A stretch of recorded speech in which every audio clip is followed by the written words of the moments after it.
অন্য কোনো প্রদেশ থাকলে এখন পর্যন্ত মুখ্যমন্ত্রীর বাড়িতে গিয়ে ওর মুখে কালিক লাগিয়ে দিত মানুষ। 26,000 শিক্ষক নিয়োগ হয়েছিল, তার মধ্যে দুর্নীতি আছে, সেটা প্রমাণিত হয়েছে। কলকাতা উচ্চ ন্যায়ালয়তে প্রমাণিত হয়েছে, সেই বিষয়ে যখন সর্বোচ্চ আদালতে সুপ্রিম কোর্টে গেছে সেখানেও প্রমাণিত হয়েছে। খালি মেম্বারশিপ দিয়েছে, কিছু লেখেনি, তারা চাকরি পেয়েছে। কোন নেতার সালা ছেলে, শালির ছেলে, ভাইপো, মেয়ে চাকরি পেয়েছে। পার্টি কোটাতে চাকরি পেয়েছে, টাকার কোটাতে চাকরি পেয়েছে। চাকরি চুরি হয়েছে, এটা প্রমাণ। চুরির টাকা পার্শ্বর বান্ধবীর বাড়ি থেকে ধরা পড়েছে, সেটা প্রমাণ। কালীঘাটের কাকু বলেছেন আমাদের সব পয়সা আমরা আমার সাহেবকে দিই। সাহেবের নাম অভিষেক ব্যানার্জি। সাহেবের গায়ে কেউ হাত দিতে পারবে না। এত প্রমাণ হওয়ার পর নির্লজ্জ মুখ্যমন্ত্রী কি করে গদিতে বসে আছে? উনি ভোট ব্যাংকের জন্য যখনই সুযোগ পান তখনই পশ্চিমবাংলায় হিন্দু মুসলমান দাঙ্গা করিয়ে দেন।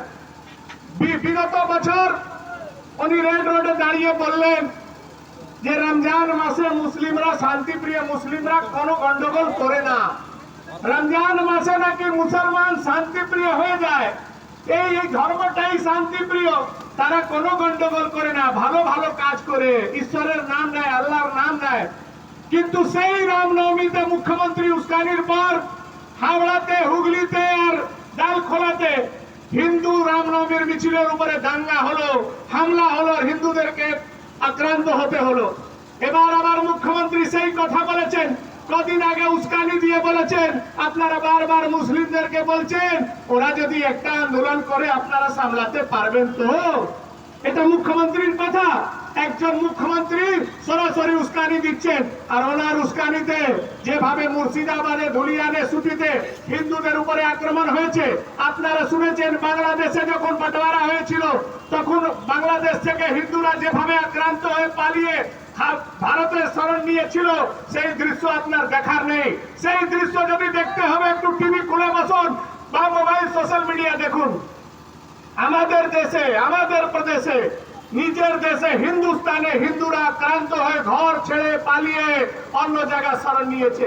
আর পশ্চিম বাংলায় একজন নির্লজ্জ মন্ত্রী বলছে এটা তো কোনো বড় সমস্যা নেই, এক জায়গা থেকে পশ্চিম বাংলায় অন্য এক জায়গায় গেছে, বেশি দিন ইন্তজার করতে হবে না।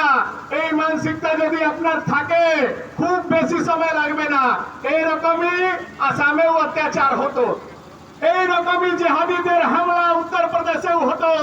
ওই পুলিশ আছে, ওই লাঠি আছে, ওই বন্দুক আছে, শুধু সেনাপতি চেঞ্জ হয়েছে, ওখানে একটা আওয়াজ বেরোয় না।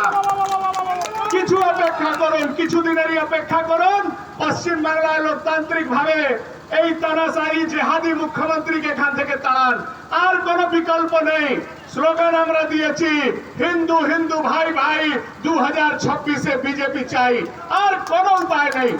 আজকে আপনারা সবাই এসছেন, এই প্রতিবাদ সভায় আপনারা যোগদান করেছেন, সবাইকে অন্তঃহৃদয় থেকে আবার ব্যক্ত করে আমি আমার বক্তব্য